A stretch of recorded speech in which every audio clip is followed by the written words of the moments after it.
point. We now move to question time, and I'll call Senator Birmingham. Thanks. Thank you, President. President, my question is to the Minister representing the Prime Minister, Senator Wong. Has the government received advice or modelling Senator Birmingham, I'm sorry. Please resume your seat. Order! Order! Senator Wong. President, I would draw to your attention that Senator Henderson was interjecting on her own leader quite loudly. Obviously there was a response to that, but it did begin very clearly with Senator Henderson's very loud interjections on her leader. That is why I called Senator Birmingham, hoping that his mere presence would call his side to order. I'm going to start question time again, Senator Birmingham, and invite you to begin again. So please begin your question again. Thank you, President. President, my question is to the Minister representing the Prime Minister, Senator Wong.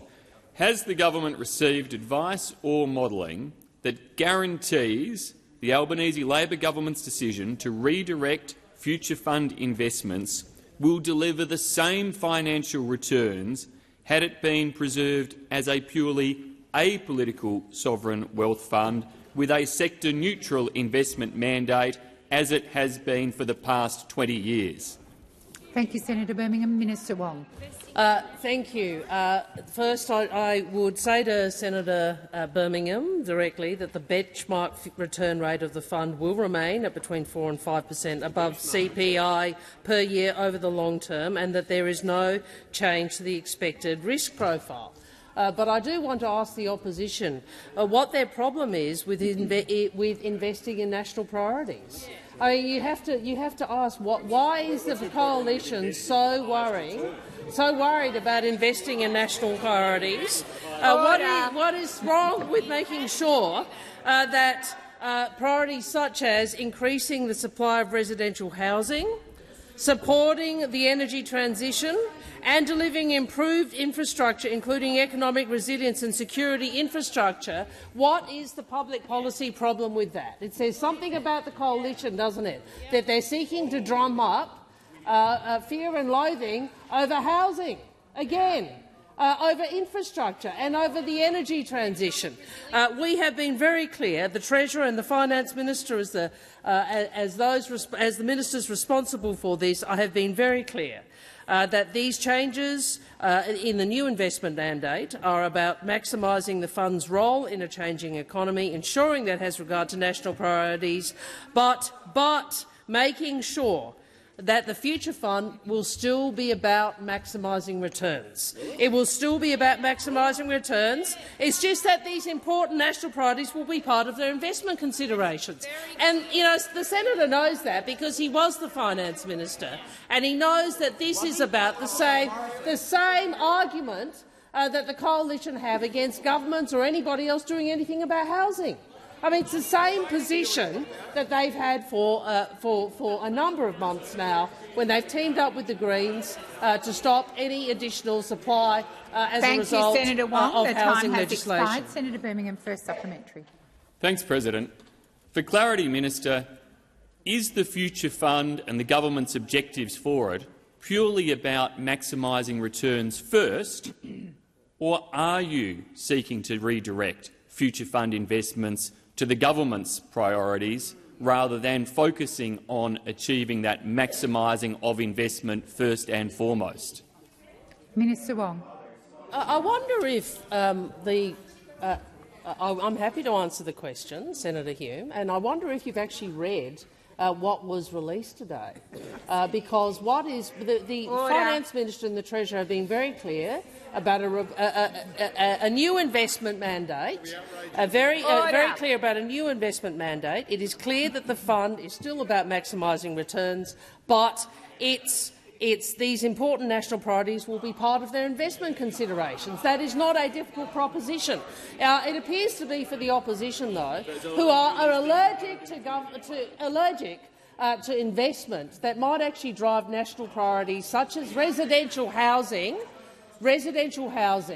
and infrastructure that increases our economic and national security resilience. One would have thought that these were things, President, that would have had bipartisan support, but we know, of course, that the opposition will always want to play the game of aggression and opposition and not actually deal with the proposition on the table. The time for answering has expired.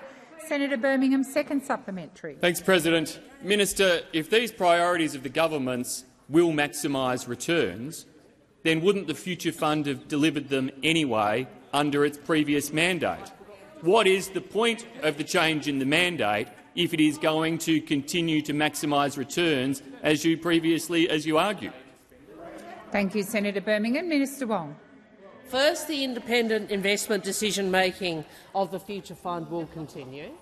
That's the first point. They're a very big investor, as you know, Senator. But I'm interested in this second sub because the first two were, this is a dreadful thing, and then the third is, but it won't make any difference. But it won't make any difference.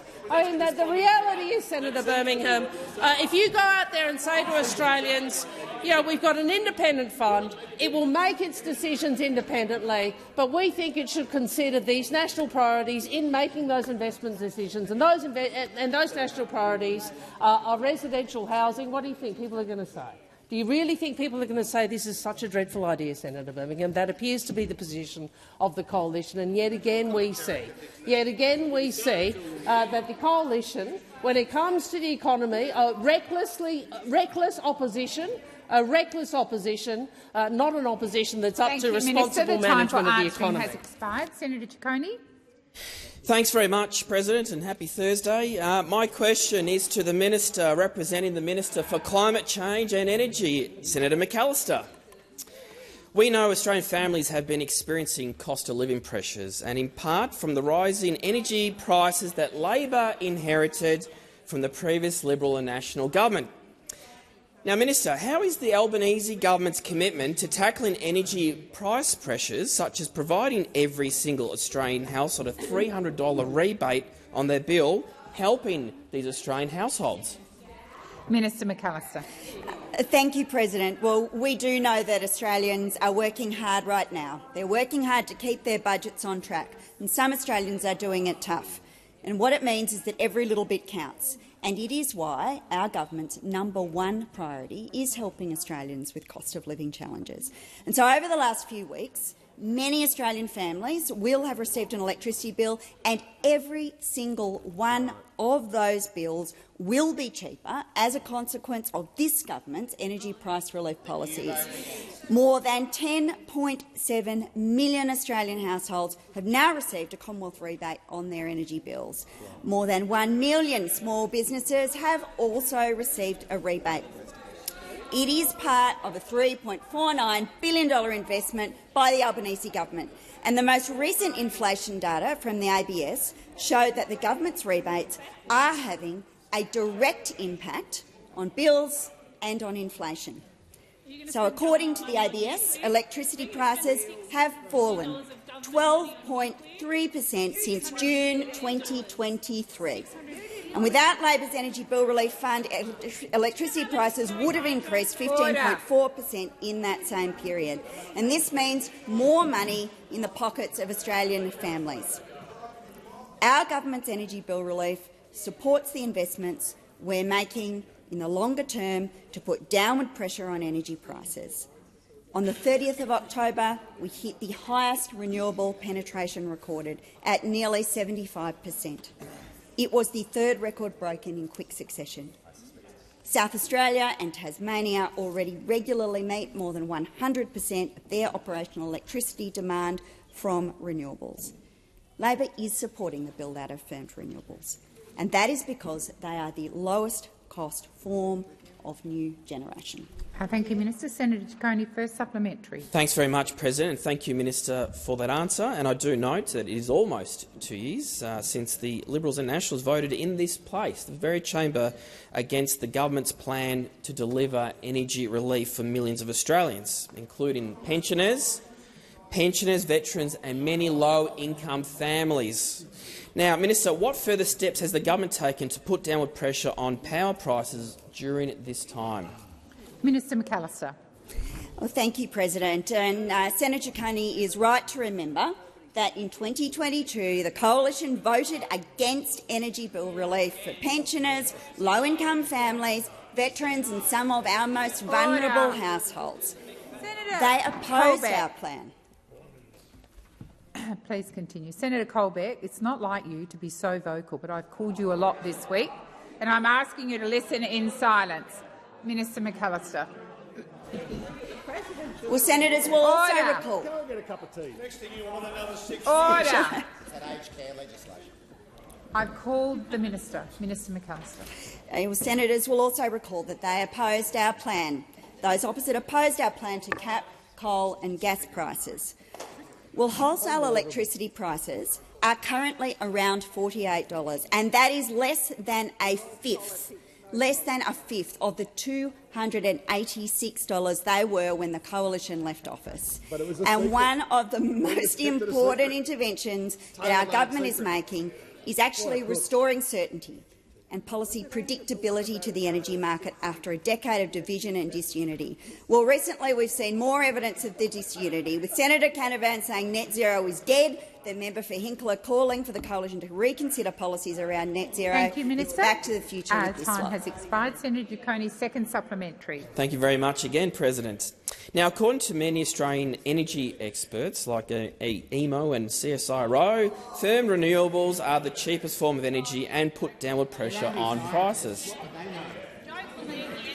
Order. Now, Minister, what is the impact of different electricity generation technologies on power prices and the reliability for households? Minister McAllister. Thanks, President. Well, the senator is correct. CSIRO's Gen Cost report confirmed that firmed renewables continue to be the lowest cost of new generation and nuclear power, which is proposed by those opposite, is one of the most expensive. An independent analysis from IEFA shows that nuclear could add an average of $1,200 a year to a four-person household's bills. Now, one of the very big questions that those opposite are yet to answer is how they would ensure that affordable and reliable energy was available during the decades that it would take to build taxpayer-funded nuclear power plants. Order. Well, as the chair of the AER explained to a House committee a few weeks ago, nuclear can't really fill the role of coal. Coal can't last until you'd have nuclear power available. And she went on to say, we see the reluctance of coal-fired generators to offer contracts now because they're worried about the reliability of their Thank you, own Minister. Senator Hume.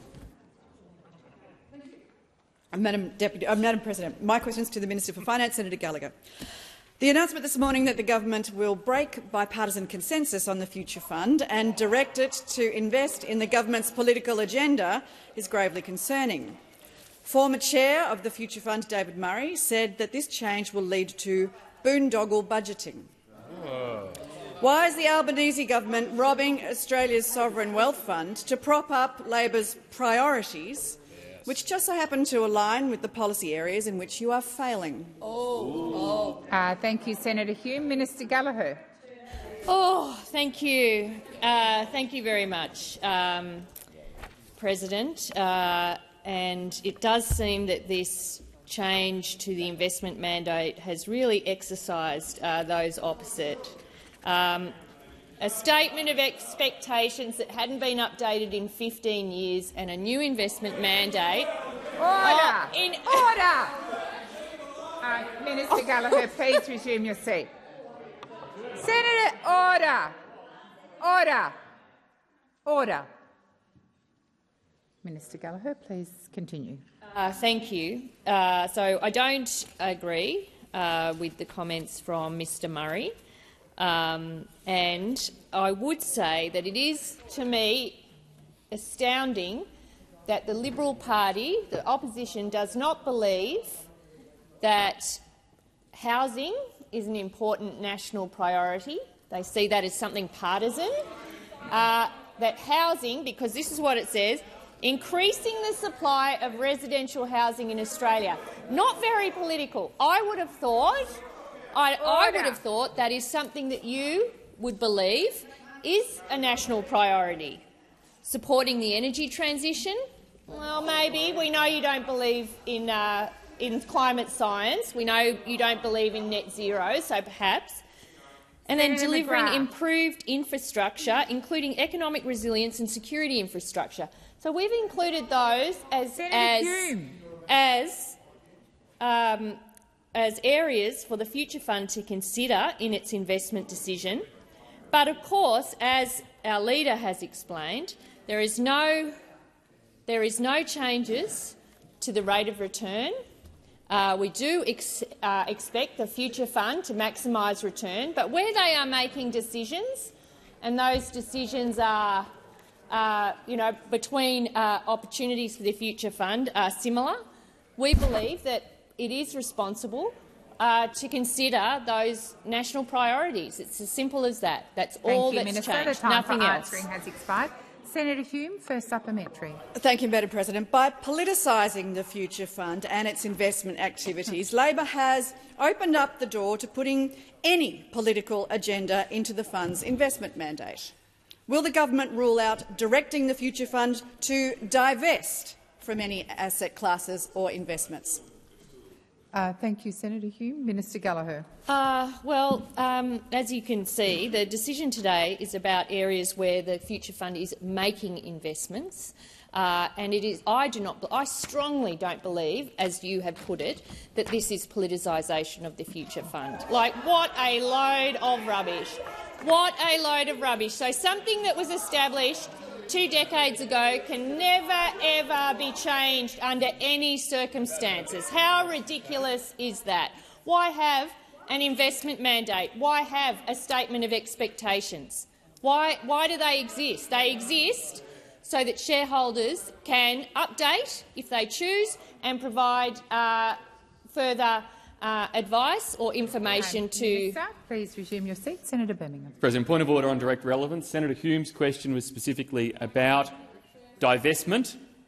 Senator Gallagher has come nowhere close to questions of whether the government would direct them to divest. Thank you, Senator Birmingham. And, the question also included politicising the fund, but I'll remind the Minister of the narrowness of the question, but I do believe she's being relevant. Minister. The changes that have been outlined in the investment mandate and the statement of expectations are about where the Future Fund is considering investments. It's not about divestment.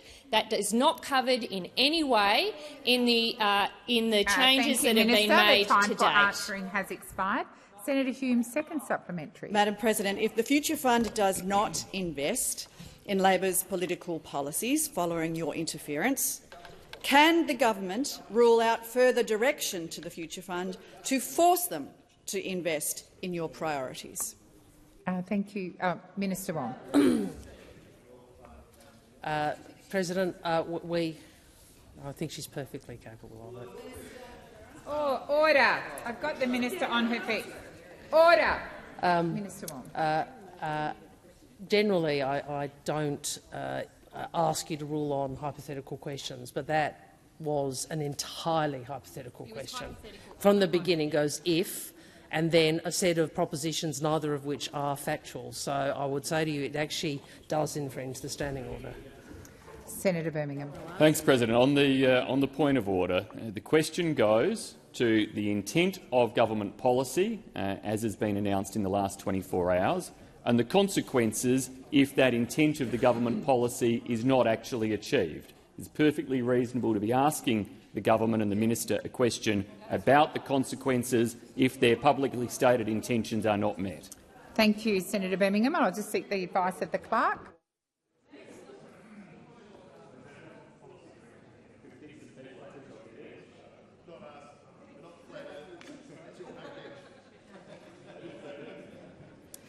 I am advised that the clerk believes the question to be in order because it does talk about the broad consequences of the fund. So Thank you, Minister. Thank you. And I think it is important, because there were so many ifs in that, to be really clear about what the government has announced today.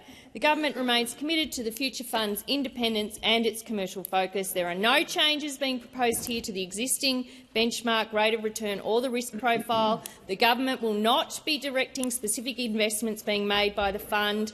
The fund and its board will continue to make its decisions about investments independently, and its primary objective will be to maximise returns. Thank you, Minister. Senator Barbara Pocock. Question is to the Minister for Finance, Senator Gallagher. Unlike those opposite, it's good to see the government nudging the Future Fund investment mandate towards public good, public money for public good.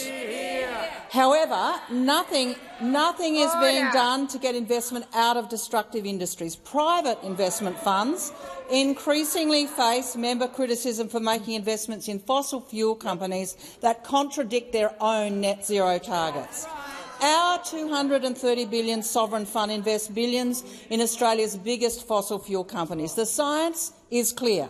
We cannot keep expanding coal and gas if we want to keep global warming below 1.5 degrees. The Future Fund has a clearly stated purpose to invest for the benefit of future generations. Minister, when will your government direct the Future Fund to stop investing in fossil fuels, which are wrecking the future of our kids? Thank you. Order. Order. Order. Minister, I haven't called you yet. I'm waiting for order across the chamber. Minister Gallagher. Thank you. I thank Senator Pocock for the question. That is not any part of the changes that we have made through the investment mandate or the statement of expectations. We are not including any changes about any restrictions further than what exists now. In relation to investments in the Future Fund. We believe that the independence of the Future Fund should be maintained, that the board needs to make those decisions based on investment advice, including the rates of return. They obviously have a responsibility to report, and we've made some changes there to increase reporting about particular investments in a way that provides more information to the public. And I would say that the Future Fund is one of Australia's biggest investors in renewable energy already, and we believe that setting out these new areas for the Future Fund Board of Guardians to consider when they're making decisions is an important change to the current arrangements, and will strengthen the role and future of the Future Fund. Thank you, Minister. Senator Pocock, first supplementary. Thank you, Minister. Investment exclusions are not new for the Future Fund. It is not sector neutral. In 2013, under pressure from the Greens, the Future Fund made the decision not to invest in tobacco because of the harm it causes. It doesn't invest in cluster munitions, and thank heavens for that. Coal and gas are the tobacco of today. Your government is pushing the fund to invest in social goods, housing, renewables, infrastructure. Why stop there? We need to stop bad investments too. How can you justify not directing the fund to divest from fossil Senator fuels? Pocock. Time for asking has expired. Order. Minister Gallagher.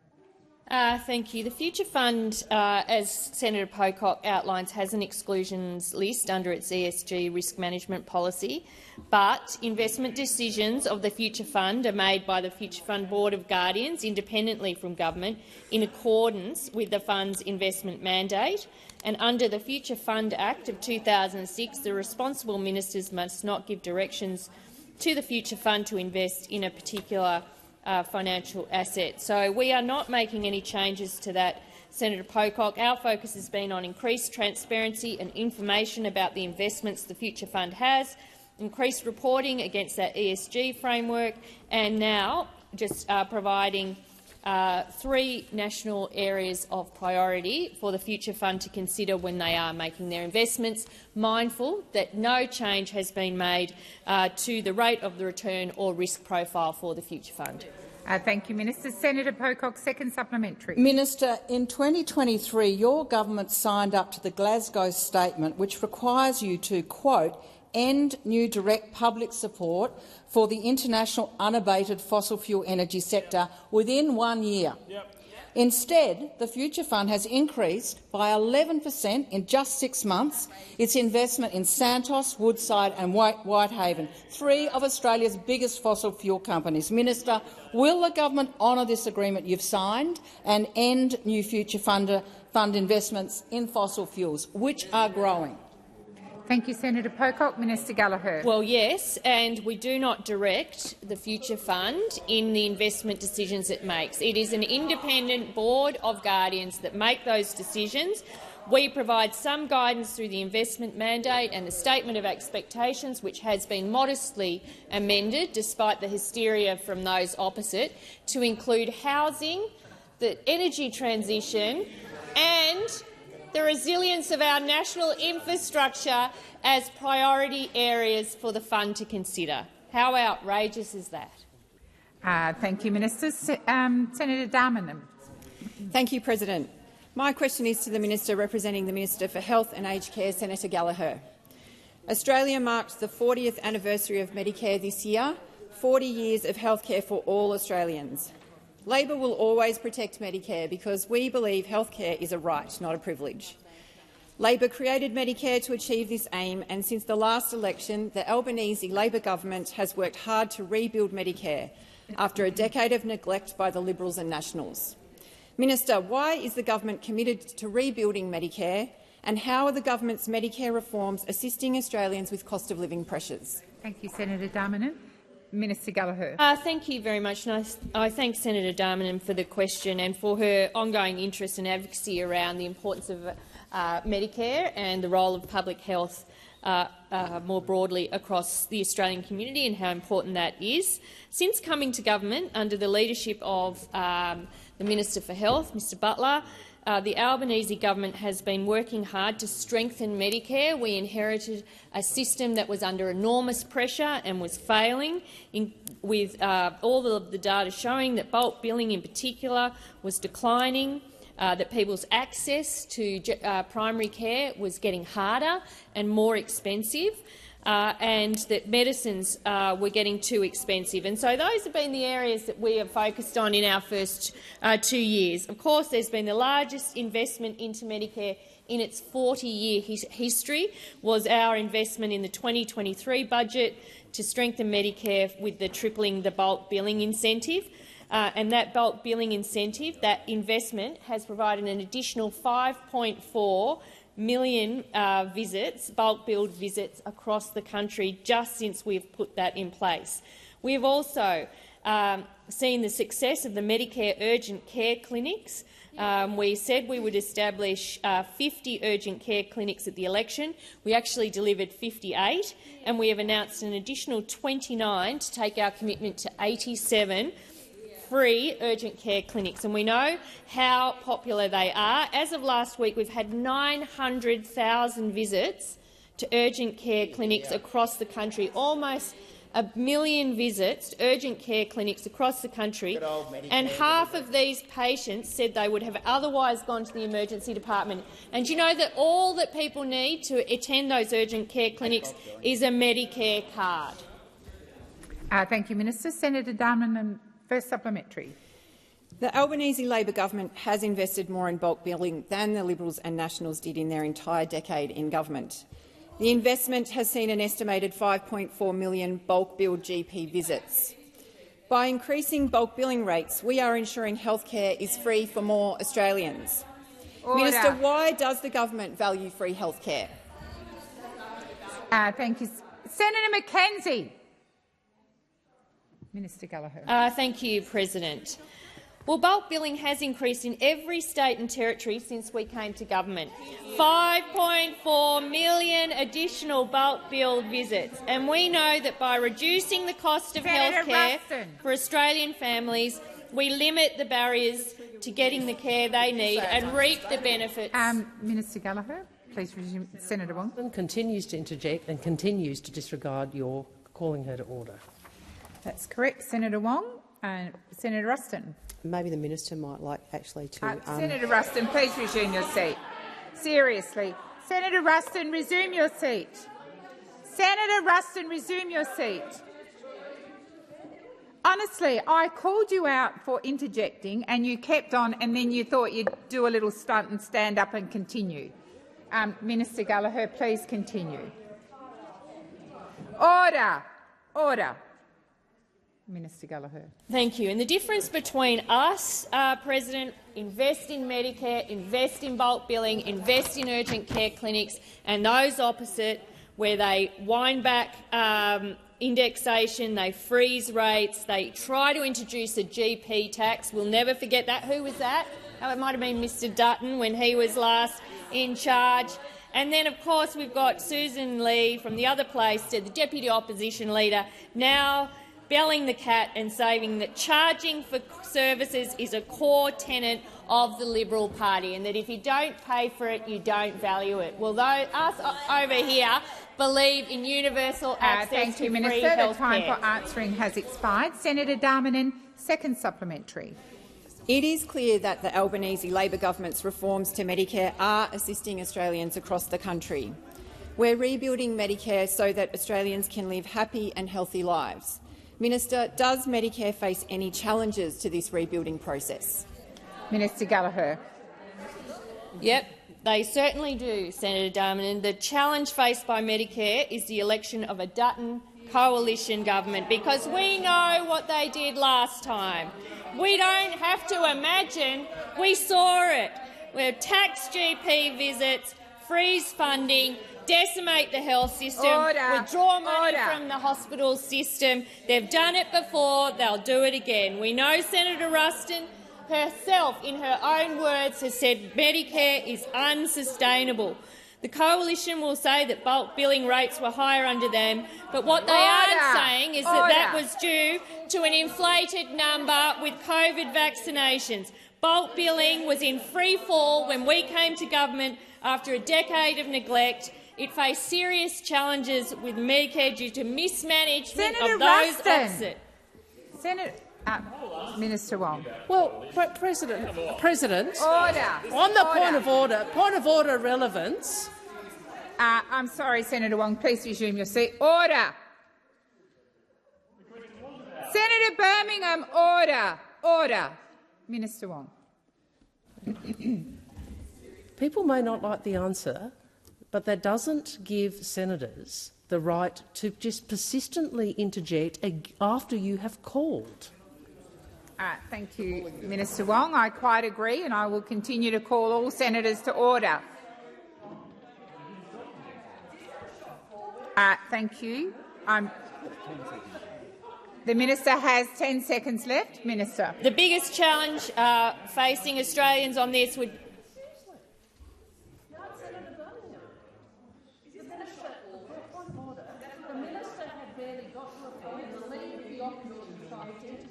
I have asked for order, and I will ask for order again. The minister has the right to be heard in silence. Minister Gallagher. The biggest risk facing Australians when it comes to their access to healthcare services is the Leader of the Opposition, Mr Peter Dutton. Thank you. When you are silent. Senator Ruston, you can either leave the chamber or listen in silence. That's the choice. Senator Tyrrell. Thank you, President. Appreciate your time. My question is for Senator Watt, representing the Minister for Education, regarding the Wage Justice for Early Childhood Education and Care Workers, Special Account Bill 2024. If passed, there will be a wage increase for childcare professionals through a worker retention payment with a wage increase above the modern award rates over 2 years.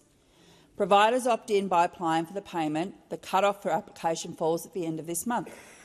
Not every childcare centre will be applying for this grant, for a variety of reasons, but I'd like to know how many of the country's almost 9,000 childcare centres have so far applied for this grant. Thank you, Senator Tyrrell. Minister Watt. Thank you, President, and thank you, Senator Tyrrell, for your interest in this matter. I take it from what you've said that you're supportive of what the government is doing, and that's very welcome to see. I'm sure that you, like all of us on this side of the chamber, agree that our early childhood education and care workers have been grossly undervalued in their pay rates over many years. They obviously perform incredibly important work for families, for children and for our economy as a whole, because of the important education and learning that they impart on our kids from a very early age. And that is why our government has agreed to a 15% wage rise over 2 years for early childhood and education workers across the country.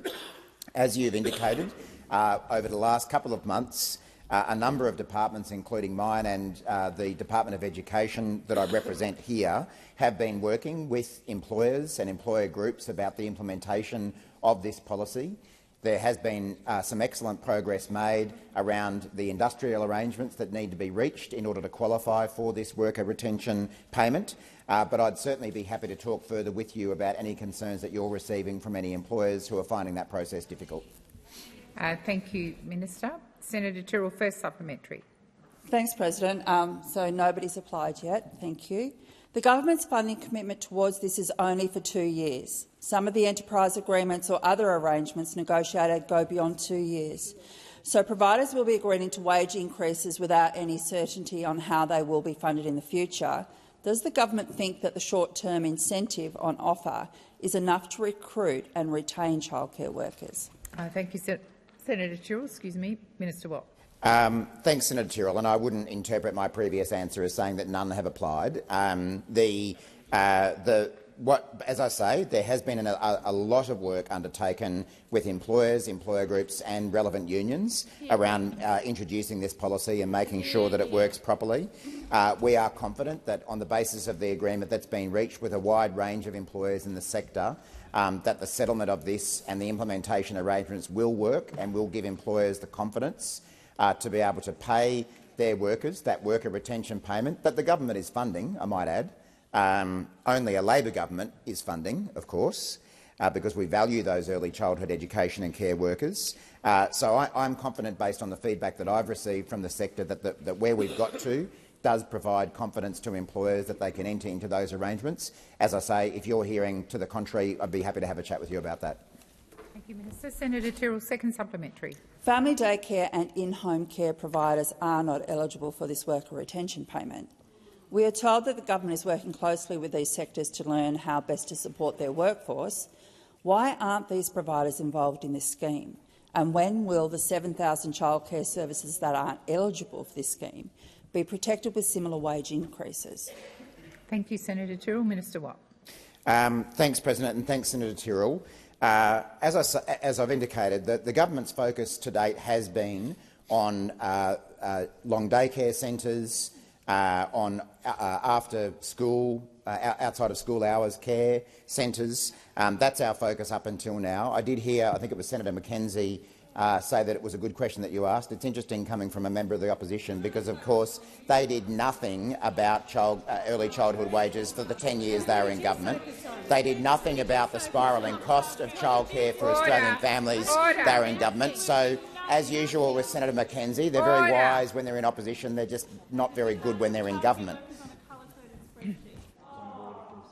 Oh, I'm sorry, Senator Tyrrell. Thank you. I understand why. I'd just like to redirect as to, are they going to be included at some point, Is it a point of order, Senator Yeah, Tyrrell? apologies. Point of order. Senator Watt, I will direct you back to the question. Thank you. Thanks, Senator Tyrrell. Look, we will obviously give these kind of things consideration going forward, but our focus has been to date on the long day care sector and the outside of school hours care sector. There may be other sectors that I've forgotten, but that's been the primary focus. But we'll give these kind of things consideration going forward, and again, happy to discuss those matters with you. Thank you, Minister. Senator McKenzie. Thank you. My question is to the Minister representing the Treasurer, Senator Gallagher.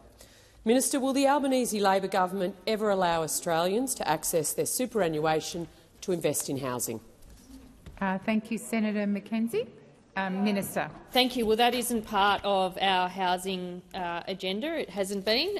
We have been, and it's not part of our super agenda, I should say that. We're about strengthening superannuation, making sure that the superannuation guarantee has continued to increase, and also paying super on PPL, making sure that women who have taken time out of the workforce to care for children and receiving PPL get superannuation paid on that. That has been our focus. Of course, we've got the high balance superannuation changes we'd like to get through the Senate as well. I'm giving you an outline of our superannuation policy. And our housing policies, some of which are stuck in this place, are all about increasing the supply of housing and using government's investment to generate that additional supply of housing, whether it be through infrastructure, working with states and territories, building the workforce with our fee-free TAFE, which I note you were also opposed to. Hard to believe that there's a major political party in this country that would be opposed to fee-free TAFE when we've got skill shortages, and additional investments in rent assistance, the Housing Australia Future Fund and the Social Housing Accelerator. Going very well, thank you, Senator Bragg. Very well indeed. Thank you, Minister. Senator Mackenzie, first supplementary. Minister, why is it appropriate for the Treasurer to raid the Future Fund as he sees fit on projects that suit Labor's political agenda with money that doesn't belong to him, but Australians are not entitled to access as part of their superannuation money that does belong to them in order to secure a home? Thank you, Senator Mackenzie. Minister Gallagher. I can go through all the reasons why we don't support super for housing, but I can also quote others who would say, including economists who would say that it would be one of the worst public policy decisions of the 21st century if we were to allow super to be rated for housing. And I don't think you're across the announcement that we made today about the Future Fund, where we actually deferred drawdowns till the 32-33 year, providing certainty to the Future Fund. So your imputation that there is a raiding of the Future Fund, it's the opposite. We are actually deferring any drawdown of the Future Fund, and we are simply saying to the Future Fund, consider, we haven't changed the rate of return, we haven't changed the risk profile, so none of that changes. Absolutely none. We've simply said consider housing, energy transition and infrastructure resilience. Hardly things that I wouldn't imagine this chamber would support. Senator Mackenzie, second supplementary. Minister, can you categorically rule out mandating superannuation funds to invest in government priorities, just like you are with the Future Fund? Thank you, Senator Mackenzie. Minister Gallagher. Well, there is an existing regulatory arrangement around how superannuation funds operate. There have been no changes to that in the announcement today. The announcement today was simply about adding, and this is it really is the hysteria from those opposite about saying that the Future Fund Board of Guardians, if they are contemplating investments, mindful of rates of return and risk as being the main priority, that you should look at housing, economic infrastructure, resilience, security and the energy transition is hardly world-stopping news. Minister Gallagher, please resume. Senator Mackenzie, there's no need to call out point of order, so I can see you standing there. Senator Mackenzie. Sorry, I should have said that through the chair. On relevance, the minister hasn't ruled out changing the regulatory environment. No, she didn't. Senator Mackenzie, you're now getting into a debating point, and the minister began the answer to her question addressing your question specifically. Minister Gallagher. I answered the question. There are no changes to the way superannuation funds are regulated in this country. Thank you, Minister. Senator Roberts. Thank you, President. My question is to the Minister representing the Minister for Financial Services, Senator Gallagher. Minister, Australians opening insurance renewals have been falling off their chairs. Brendan O'Malley from the Courier Mail reported in September that a homeowner on Cheviot Street in Brisbane had their insurance bill increased from $3,000 to $32,000 a year, more than 10 times. Queensland Suncorp Bank profited $379 million last year, while Suncorp Bank's insurance division made a whopping $1.2 billion profit, more than triple their banking business. Why is your government letting insurance companies rob Queenslanders? Thank you, Senator Roberts. Minister Gallagher. Well, I don't accept the proposition that Senator Roberts has put as part of his question, but I do accept and understand that insurance affordability is a real issue for Australian households and business, and it is something that the government is concerned about. You see it in the inflation data that one of the big drivers of inflation is around costs around insurance. There are a number of reasons why insurance premiums have increased in the last 12 months. Due to a range of factors, but I think Senator McAllister was talking about this earlier in the week, more frequent and more intense hazard events, price inflation making it more expensive to repair damages, and the global distribution of risk by reinsurers, which are having to cover costs of earthquakes in New Zealand, hurricanes in Florida. That all has an impact on costs here. The government has established an insurance affordability and national hazard risk reduction task force within the Department of PM&C to address the impacts of climate change and inflationary pressures that are driving up the cost of insurance. So this is something that we are looking at what further steps the government can take, working with industry stakeholders through the task force to look at what steps can further be taken, including, I know the insurers always raise this with me, which is risk mitigation, land use planning, as well as other near-term opportunities to address affordability. Thank you, Minister. Senator Roberts, first supplementary. Thank you. That insurance bill that I talked about before went up because Brisbane City Council published new climate scaremongering flood maps. The street never had a problem with flooding, yet was included in a new zone marked as a 1 in 2,000-year climate change doomsday flood. Minister, why are you letting insurance companies use baseless climate change scaremongering as an excuse to gouge billions at the expense of Queenslanders? Minister Gallagher. Thank you. Well, as I said in my previous answer, there are a range of drivers impacting on the cost of insurance. Some of it is around local hazardous events that we've had, including floods in Brisbane and other areas of Queensland. But there are other reasons like price inflation and like the reinsurance market, which is being affected by those big global natural disasters that we've been seeing. And some would say, and I would say, at the caused by climate change. I accept that you might not agree with that.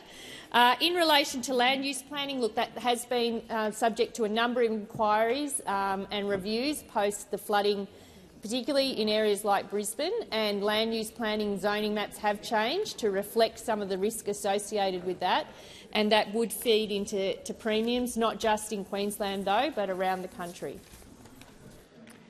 Thank you, Minister. Senator Roberts, second supplementary. Thank you. Foreign insurance companies own these insurance companies in Australia. Foreign multinational global wealth funds and corporates like BlackRock, Vanguard, State Street and Goldman Sachs are their largest and controlling shareholders. Insurance is expensive and the money goes overseas. Minister, why aren't you doing anything to stop these insurance companies gouging Queenslanders and sending the profits overseas to multinational global investors? Thank you, Senator Roberts. Minister Gallagher. Well, certainly I've already alluded to the fact that the global distribution of risk by reinsurers, and that you talk about them, the global reinsurers, affects the price of insurance here, as it does in other countries around the world. But I do not accept that we are not taking any action. We have established this task force to look at what further steps, what we can do to build on existing work, including areas like risk mitigation and land use planning, as well as other steps to increase or deal with some of these affordability challenges. And this is a challenge not just in Queensland but around the country. Thank you, Minister. Senator Payman. Thank you, President. My question is to the Special Minister of State, Minister Farrell. The proposed electoral donation reform bill contains some good measures, such as the lowering of the disclosure threshold. However, it's obvious that this is a major party conspiracy to remove choice and diversity for the voters. Constitutional lawyer and Professor Emerita at the University of Sydney, Dr. Anne Toomey, has noted that an independent candidate with no infrastructure under this system would only be able to receive a maximum of $20,000 per donor per year, making it difficult to get elected, while a major party that has branches in the 8 states and territories, a federal branch, associated entities could, over a 3-year election cycle, receive as much as $2.56 million from a single donor. Minister, how can this be described as anything but a cynical attack on the diversity of the political landscape? Thank you, Senator Payman. Minister Farrell. Thank you, President, and I thank Senator Payman for her question. And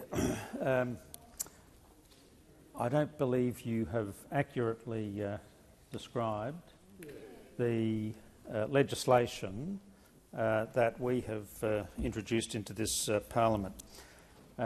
When you were a member of the Labor Party, which wasn't all that long ago, you took to the people of Western Australia a number of things. You took to the people of Western Australia that we needed to lower the disclosure records for donations. We've done that in this legislation. You took to the people of Western Australia, the people that elected you, the proposition that there would be real-time disclosure, so that every donation that anybody made to any candidate running in an election, you could tell before you voted for that person who else was backing that candidate. You took to the people of Western Australia the proposition that we needed to cap donations, and we've done that. We've done that. We've capped donations, not in the way you've just described. You haven't accurately, I think, understood the legislation that you took to the, or the proposal that you took to the people at the last election.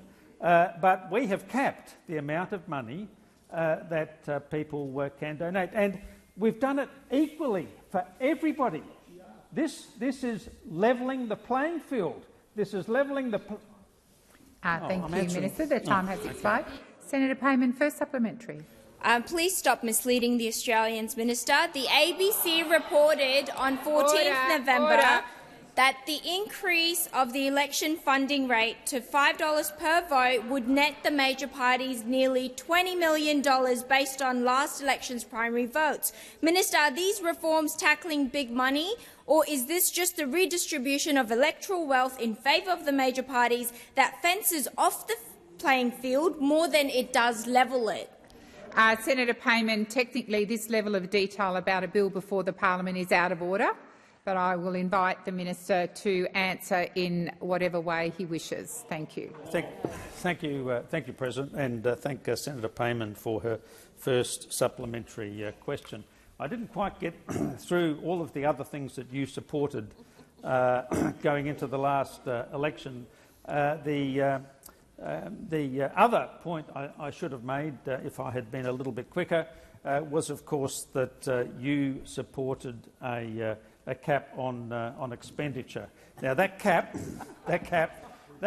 is $800,000. Now you can't tell me, and I bet you there's nobody in the audience here today who couldn't get their message across to the community in an election by spending $800,000. Now. Senator Canavan. Yeah, give me a break. Now, there is a price to pay if you want democracy to work in this country. Thank you, Minister. Time. Senator Payman, second Order. Senator Payman, I haven't called you. Senator Payman, second supplementary. Maybe I should stop expecting answers here. Minister, can you explain to Australians why a bill like this can be rushed through without an inquiry or scrutiny, but the ALP's promised HECS relief has to wait until the next election? Minister Farrell.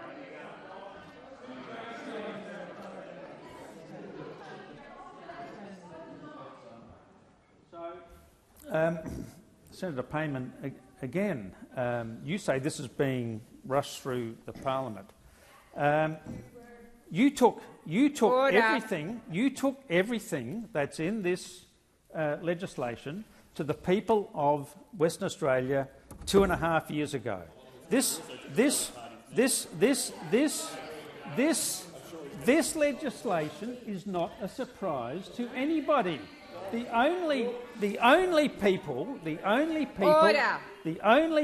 in this chamber that are seeking to block this legislation are the people who are backed by the billionaires. Now, I say we need an electoral system in this country that allows ordinary people like these people here, like these people around here, to participate, and even some of these people over here, even some of them, to participate in the.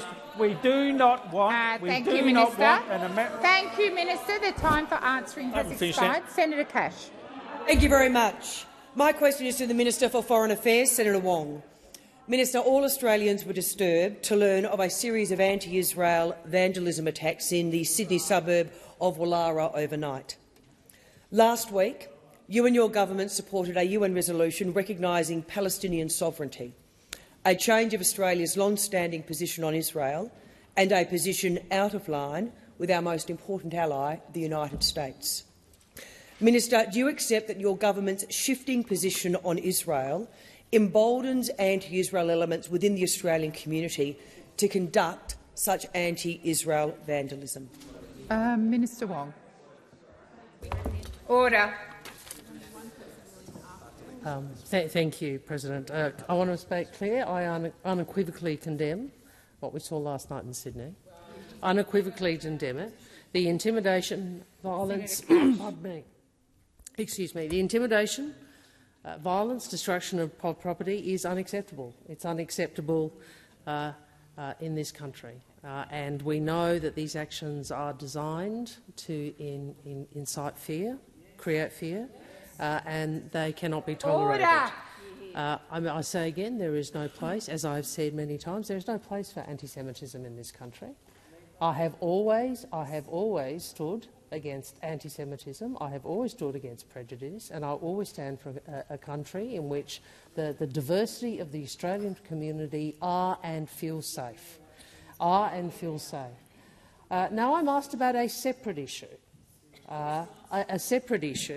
Which is why we voted the way we did in the fourth committee vote at the UN General Assembly. We use our vote in the UN system to progress, do what we can to work with others to progress the cause of peace. The vote is consistent with the priority we place on building momentum towards a two-state solution, which previously had bipartisan support. Thank you, Senator Wong. Senator Cash, first supplementary.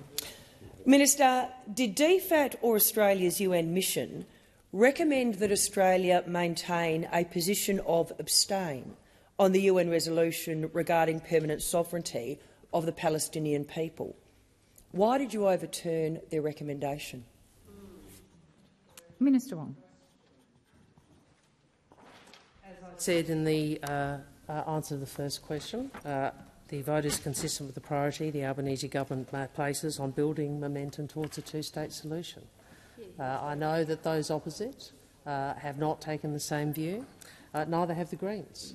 But we do believe, as do the majority of the international Minister community— Wong, please resume your seat. Senator Cash. It's a point of order in relation to relevance. The question was specific in relation to the DFAT or Australia's UN mission recommendation to the Albanese government, and did you overturn that recommendation? Thank you, Senator Cash. The minister is being relevant. Senator McKenzie, I have called for order. Your constant interjections are disrespectful and, quite frankly, really annoying. So either listen in silence or leave the chamber. Minister Wong, please continue. The vote in favour of this resolution by Australia was alongside more than 155 members of the international community, including the United Kingdom, Germany, France, Japan and New Zealand. Order. Order. Order. Minister Wong, had you finished your question? Senator Cash, second supplementary.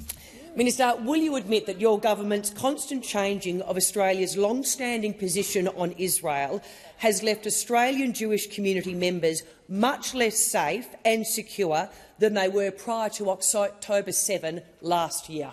Thank you, Senator Cash. Minister Wong. We will always stand against anti-Semitism, and we always have. Senator O'Neill. Thank you very much, President. My question is to the Minister representing the Minister for Education, Senator Watt. Education is one of our proudest national assets, and Australians expect governments to safeguard it.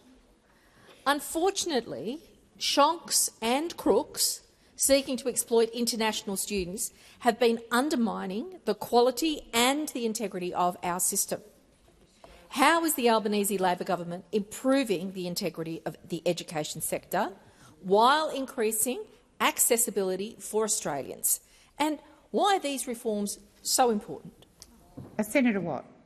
Well, thank you very much, Senator O'Neill, for a very important question to end the week on, because Australia's education system is the envy of the rest of the world.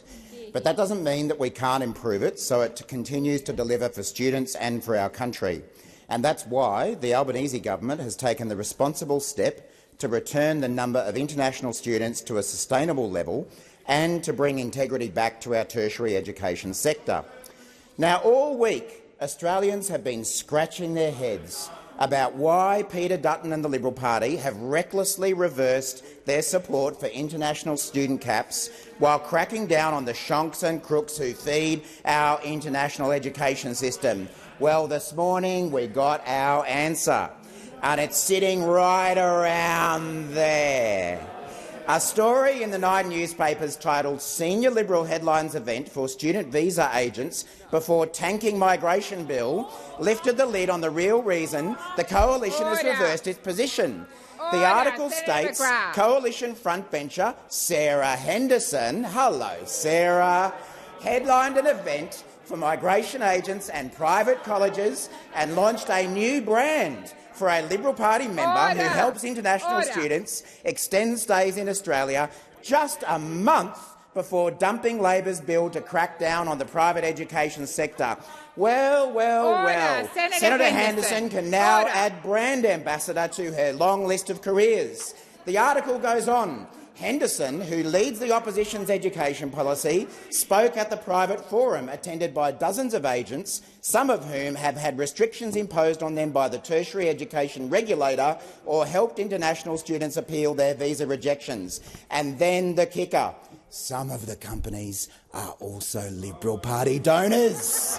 And there you have it. Senator Henderson and Mr Dutton have recklessly changed their position on this bill to a few dodgy donors. Thank you, Minister Watt.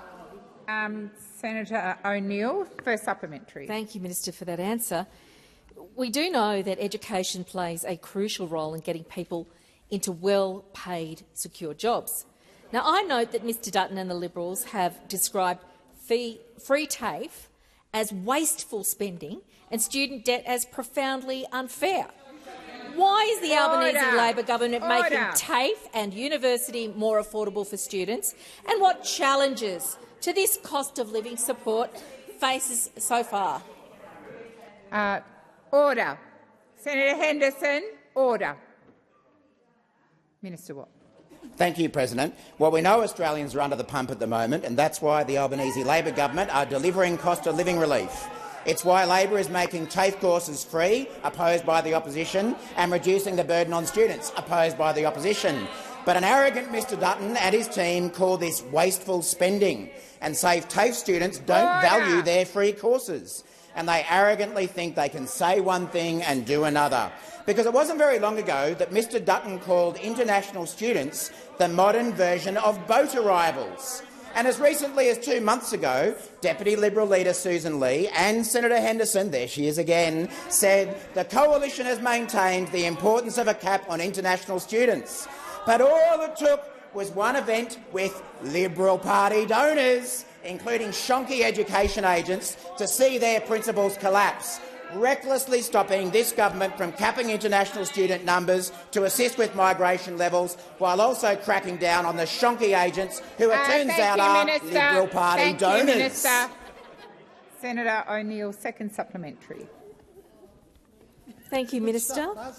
And I know that you understand all Australians are feeling the pinch of cost of living pressures. I know that Mr Dutton and the Liberal and Nationals believe if you don't pay for something, you don't value it. How are the Albanese Labor government's education reforms helping to ease cost of living pressure for Australians? And what are the key barriers to delivering these very important reforms? Order. Order. Senator Watt, and please I remind you to address your remarks to the chair. Thank you, President. The Albanese government's free, TAFE and student debt relief policies are helping Australians with cost of living pressures. But just as he opposed all our cost of living relief, Mr Dutton has opposed this relief too. And that's because what we learned this week is that Mr Dutton and the coalition believe that only those who pay for something appreciate the value of it. I'll tell you who else appreciates the value of what they pay for: those shonky migration and education agents who sank Labor's student caps. They know the value of that, and that's why they are prepared to pay the Liberal Party for it. Now, what else is Mr Dutton willing to recklessly change his position on if the price is right? Will a big tech fundraiser change his position on social media age limits? We know Senator Antic wants that. Will a Stuart Robert fundraiser change his position on government IT procurement? Oh, hang on, that already happened. Minister Watt. Senator Henderson. A point of order on imputing motive against me. Senator Watt is falsely claiming that I attended a fundraiser. Point. That is a debating point. Please resume your seat. Senator Henderson. Senator Henderson. I reminded you last week when I called you to order and I asked you to resume your seat to do so. I did that today and you ignored me for 2 times. When I call you to order and ask you to resume your seat, please do so. There is not a point of order. Senator McGrath, I called you a number of times during that question. I'm going to ask you to listen to the remaining few seconds in silence. Minister Watt. The fact is that a reckless and arrogant Peter Dutton opposed every single cost of living measure this government has proposed, and if he's elected Prime Minister, things will get worse for every single Australian except those Liberal Party donors. Minister Wong. Thank you, President. I ask that further questions be placed on notice.